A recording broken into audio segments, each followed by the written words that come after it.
Yo les bros, bienvenue sur Spatule Bro, je suis le chef et on se retrouve aujourd'hui pour notre petite review quasi hebdomadaire des chapitres de One Piece. Aujourd'hui on parle du chapitre 1107, si je dis pas de bêtises, ou 1108, j'ai un doute. Ça sera corrigé dans le titre et la miniature, c'est pas très grave. Un chapitre, ma foi... Oula, à la fin du chapitre, je me suis léché les doigts comme ça. On a bien mangé cette semaine encore avec Oda. Là, il nous régale ces derniers temps. Là, le gars se lâche. Le gars se lâche. C'est pas pour autant que j'ai pas 2-3 trucs à dire sur le plat. Hein. On peut l'améliorer toujours, hein, bien sûr. Mais franchement, je me régale. Alors là, j'étais pas prêt, comme on dit, j'en ai eu pour mon argent. Bon, je vais pas payer vu que c'est gratuit sur Manga Plus, je le rappelle, et aussi sur Glénamax, je le rappelle. Voilà, mon dimanche soir a été saupoudré de passion, saupoudré de bon goût, voilà, de bonne saveur. J'ai kiffé. Mais avant de parler de ce chapitre, bien sûr, l'instant sur promo, Arena Tome 4, mon webtoon / manga, c'est-à-dire ma série webtoon qui est sortie en tome relié. Arena tome 4 disponible dans toutes les librairies depuis un mois tout pile aujourd'hui d'ailleurs. Voilà, je commence à avoir des retours de votre part. Vous êtes tous d'accord pour dire que c'est une masterclass? Mais évidemment, en fait, évidemment.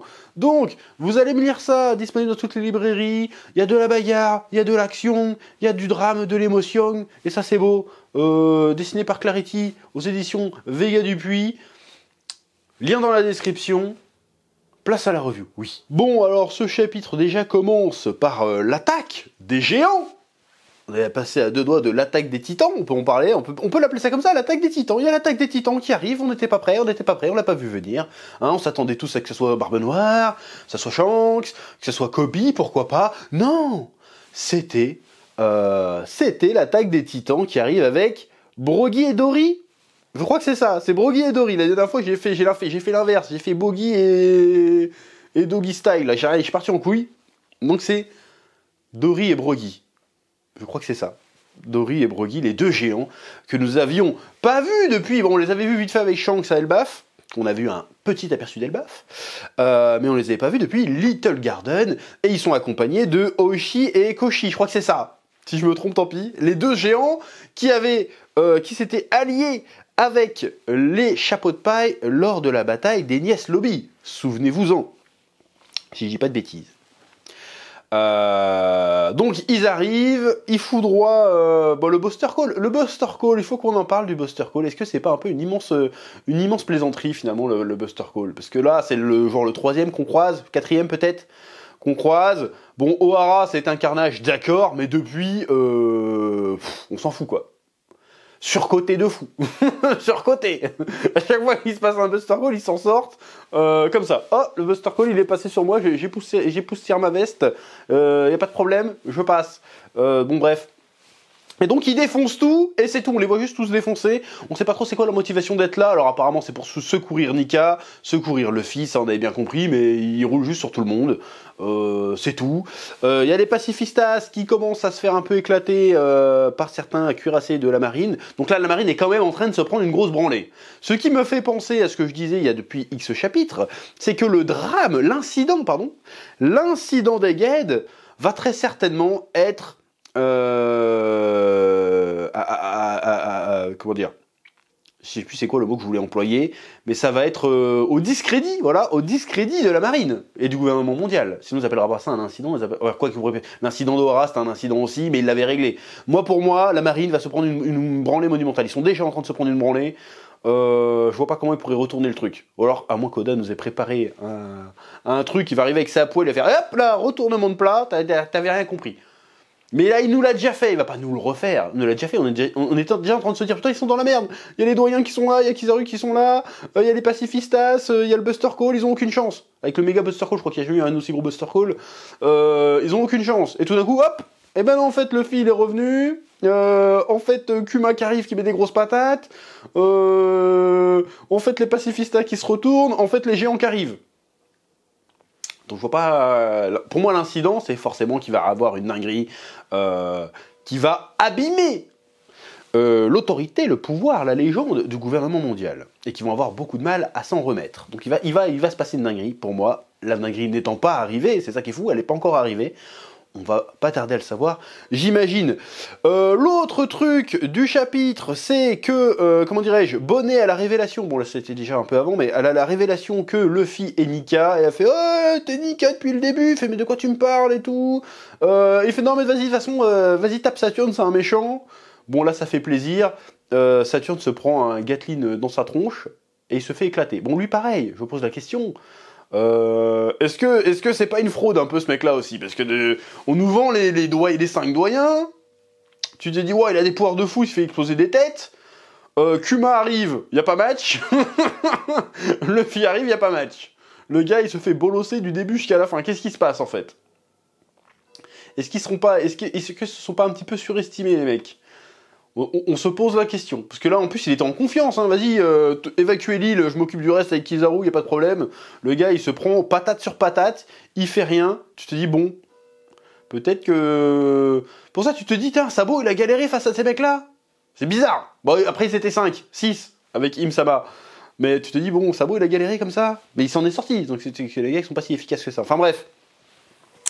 Et là, on savait qu'il y avait des hommes de barbe noire qui étaient dans le coin, et là ils arrivent, donc c'est la Katarina Devon, je l'avais complètement oublié cette pute, pour être honnête, j'avais complètement oublié, encore une fois je suis à jour, mais semi à jour, tu vois, j'ai complètement oublié, et Von Augure qui est là, d'ailleurs je trouve étonnant, je me suis pas souvenu de son blaze, et celui-là parce que son blaze est trop stylé.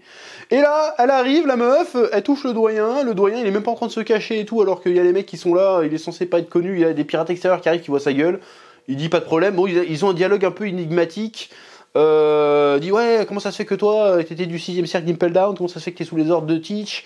Il fait ouais mais c'est un mec spécial, il fait ouais son sang aussi est spécial. Donc là on a la confirmation, si c'était pas déjà fait, encore une fois je me souviens pas de tout, que Barbe Noire appartient à une tribu très certainement, à un peuple particulier, une lignée particulière. Quelle sera-t-elle? Est-ce que c'est un boucanier? Bon, je pense qu'ils auraient balancé le blaze, il n'y a plus de secret autour de boucanier, ils auraient balancé le blaze, donc c'est peut-être pas un boucanier, mais c'est peut-être encore une autre race particulière. On verra bien hein, ce que c'est. Et puis là, il y a une phrase, mais la phrase, elle est légendaire, la punchline est légendaire. Là ça c'est de la phrase de méchant. Là, j'ai envie de te dire, il y a Saturne, il fait ouais, c'est quoi votre objectif avec tous vos coups, qu'est-ce que vous convoitez? Et Von Augure qui regarde même pas, il fait le monde, Chico. Le monde ou rien, il s'est pris dans PNL le bâtard, et là il fait le monde, je veux le monde. Et là tu fais oh. Franchement j'ai lu le truc, j'ai fait oh. La punchline, j'ai eu des frissons, je fais non, c'est quoi cette punchline de fou? Donc les gars ils ont dit vas-y c'est quoi les objectifs? On veut le monde, c'est-à-dire qu'on veut le monde, c'est pas juste on veut devenir le roi des pirates, c'est-à-dire qu'on veut le monde, on veut aussi ton pouvoir à toi sale bâtard. D'ailleurs la Katarina t'a touché, et il me semble que son pouvoir, je me suis un peu renseigné, son pouvoir c'est justement de prendre l'apparence des gens, entre autres. Donc elle a la capacité de prendre l'apparence de Saturne. Ça veut dire que Barbe Noire, il a un plan depuis le début.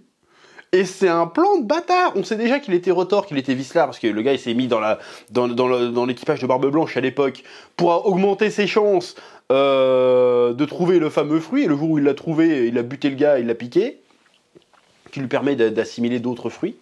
Donc le gars était renseigné de ouf déjà. Donc on sait que le mec, il est Vislar, il a des plans et il est beaucoup plus intelligent, malin et malfaisant que son apparence le laisse croire. Et ça sera super intéressant. Alors moi... Je veux en fait, Oda, je lance un appel. Ça arrivera très certainement à un moment donné. Je veux qu'à un moment donné, on va avoir un flashback sur Barbe Noire. À un moment donné, on va l'avoir. On en a déjà eu, mais c'était pas des flashbacks à lui, c'était des flashbacks de gens qui se souvenaient de lui. À un moment donné, on va avoir l'histoire de Barbe Noire. Et là, ça va être un autre manga, je te le dis direct. Parce que si on part du principe que Barbe Noire, c'est un peu la némésis de Luffy, c'est-à-dire son antagoniste final, parce que pour moi, c'est l'antagoniste final, c'est Barbe Noire. Enfin, il y a Im machin, mais je pense que c'est surtout Barbe Noire. C'est son rival, quoi. Même s'ils se fréquentent pas, mais je pense que c'est son rival. Racontez-nous One Piece depuis le début, mais du point de vue de Teach, c'est plus du tout le même manga. Là, on va être dans l'attaque des titans, niveau plan, niveau calcul, niveau machin. Ça va être Game of Thrones, c'est que l'attaque des titans. Ça va être Kingdom, on va rien comprendre. Ça serait trop bien, et je trouve ça super intéressant qu'en fait, il y a l'équipage de Luffy, Nika, le dieu soleil, tout ce que tu veux, qui est lumineux, qui est radieux, qui apporte l'espoir, tout ce que tu veux. En fait, c'est l'équipage de Luffy, ils avancent sans aucun plan, parce qu'en fait, ils sont francs, ils sont honnêtes, ils sont en pleine lumière. C'est-à-dire que on cache pas qui on est, on magouille pas, on est plein, entier, on va tout droit devant nous, et tout le monde nous voit, tout le monde nous regarde, et du fait que tout le monde nous voit, on aspire derrière nous, on crée un mouvement derrière nous qui crée un chamboulement du monde. Et à l'inverse, voilà, le symbolisme est un peu évident, mais vu qu'il a le pouvoir des ténèbres, le Teach, en fait, il fait tout en tsum tsum. Et en fait, on le voit pas avancer. À chaque fois qu'on le croise, il a avancé, mais on sait pas ce qu'il a fait pour avancer. Tu vois ce que je veux dire? Et je trouve ça super intéressant. Parce qu'en fait, le mec, alors que Luffy, il s'en bat les couilles du monde, il a zéro info, il part comme ça et il arrive à faire changer les choses, et ben on a Teach, on a un mec qui semble partir du point de départ en ayant beaucoup de savoir et qui décide de jouer avec les codes du monde qui l'entoure, de se faufiler. On le voit pas, on se méfie pas, mais le gars, au moment où tu t'y attends le moins, il sort, il émerge et il se met à briller. Tu vois ce que je veux dire?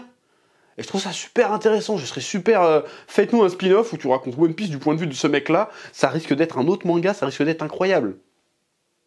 Que là, on a un méchant qui, très clairement, est au courant de choses que nous, on ignore. Et qui s'en sert à bon escient, c'est-à-dire que personne ne le surveille, il est là, on me voit plus, on me voit, on me voit plus, on me voit, et hop, quand j'arrive, je te baise. Trop fort, trop fort. Je veux en voir plus sur Teach. Surtout que là, avec le dernier épisode de l'animé, là pareil, je me dis, mais en fait oui, mais on l'oublie trop souvent ce mec-là, mais en fait, c'est un méchant de fou. C'est quand qu'il va vraiment se révéler? Parce que là, il s'est pas trop révélé, ok, il a fait des dingueries avec Barbe Blanche et tout, mais il a pas encore fait de vraies grosses dingueries. Moi, je veux qu'il révèle son plan aux yeux du monde entier, je veux la vraie confrontation avec les chapeaux de paille. Ça va être incroyable. Ce méchant est incroyable. Et en plus, il a un délire intéressant, c'est que la première fois qu'on l'a vu, Teach, et ben en fait, dans son design, il a un design, dans One Piece, il a un chara-design d'un mec d'arrière-plan. C'est ça qui est génial. Si tu le mets dans la foule Teach, tu sais pas que c'est lui, tu le vois pas. Or Luffy, Zoro, tu les mets dans la foule, c'est le fameux mème. Tu vois, genre souvent c'est le même qu'on prend, c'est une image d'une école japonaise.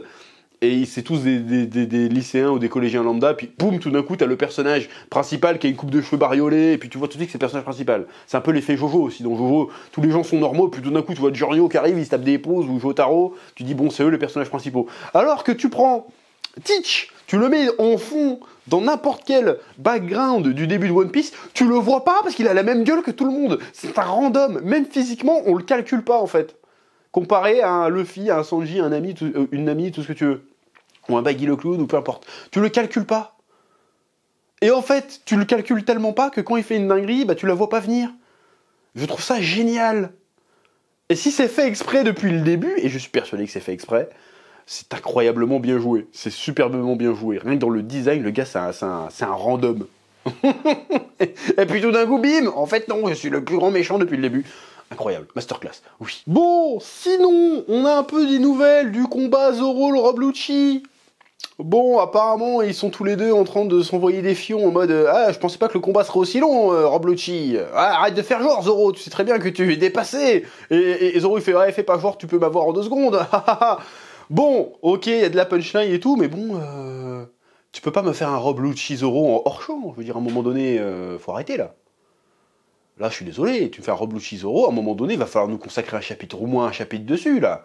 Ok, il y a Jinbei qui arrive pour les séparer, tout ce que tu veux, mais il faut qu'il se passe quelque chose. Je peux pas juste imaginer le combat hors champ, c'est pas possible, tu peux pas faire ça, Oda. Bon, je sais que t'as beaucoup de choses à raconter, mais là... non, hein. Là, tu vas nous le montrer un petit peu. Je veux voir ça, je veux voir les deux qui a les risques. À chaque fois, ils s'envoient des... Tu les vois échanger des coups, mais tu vois pas un vrai combat. Moi, je veux voir un vrai combat. Je veux voir comment ça peut se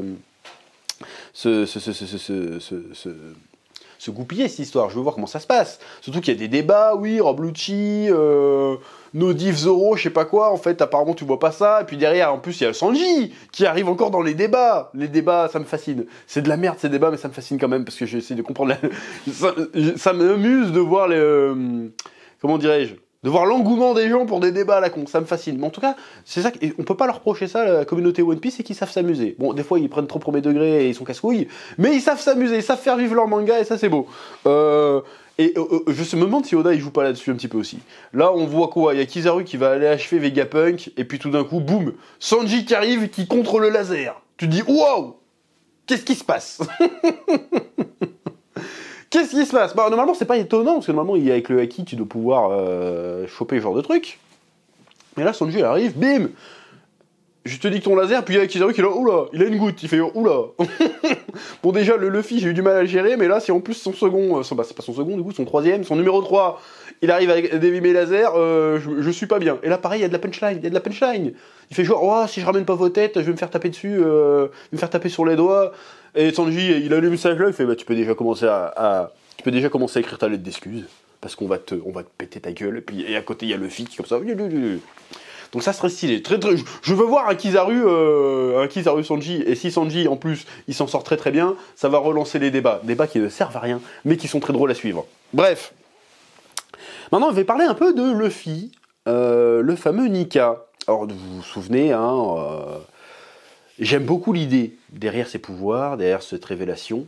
C'est intéressant. Encore une fois, c'est un personnage de cartoon parce qu'il est totalement libre et que même les limites physiques ne l'atteignent pas. Ça, c'est intéressant.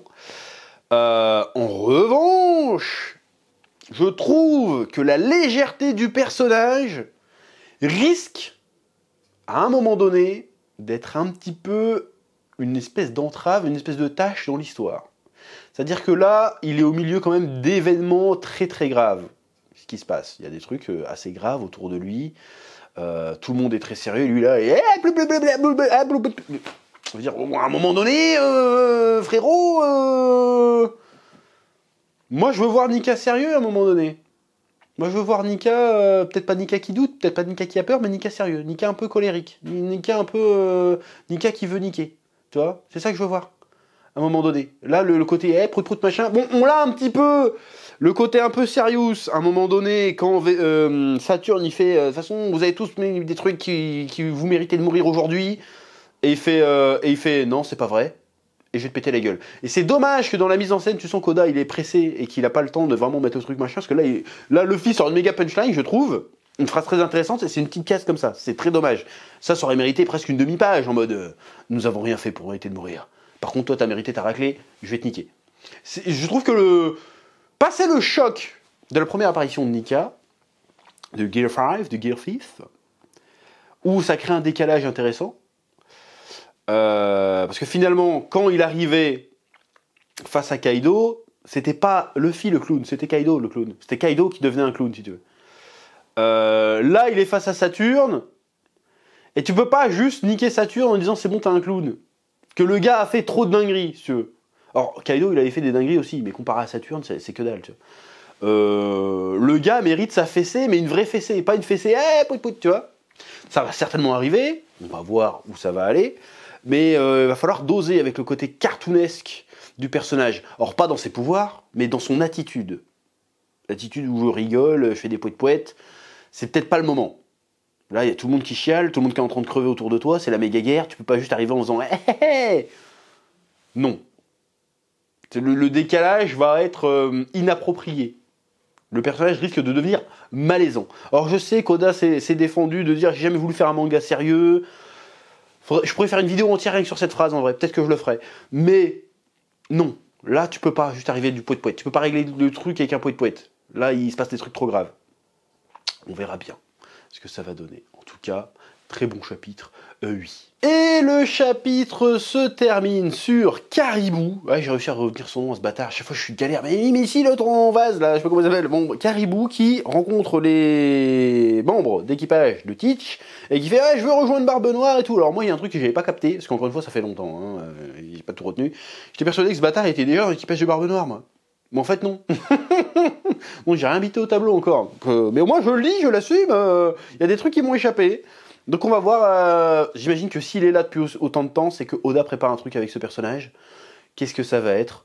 On verra bien. Je suis assez curieux là-dessus aussi. Bref, encore une fois, c'était un très bon chapitre avec pas mal de scènes assez stylées. Le truc du on veut le monde, incroyable. Donc voilà, Sanji qui arrête les trucs de Kizaru, je fais oh. Donc voilà, un très très bon chapitre encore une fois. Franchement, très très hâte de voir la suite. Voilà, mais c'est ce que je dis chaque semaine, mais là, franchement, j'ai très très hâte, là, c'est fou ce qui se passe. C'est fou ce qui s'y passe. Voilà. Bref, comme d'habitude, je vous laisse le soin de me dire ce que vous avez pensé de cette review et de ce chapitre en commentaire, de mettre un petit pouce bleu si le cœur vous en dit, de vous abonner si c'est pas déjà fait. Je vous dis à très bientôt sur Spatule Bro pour de nouvelles vidéos. Que la passion vous guide. Oui.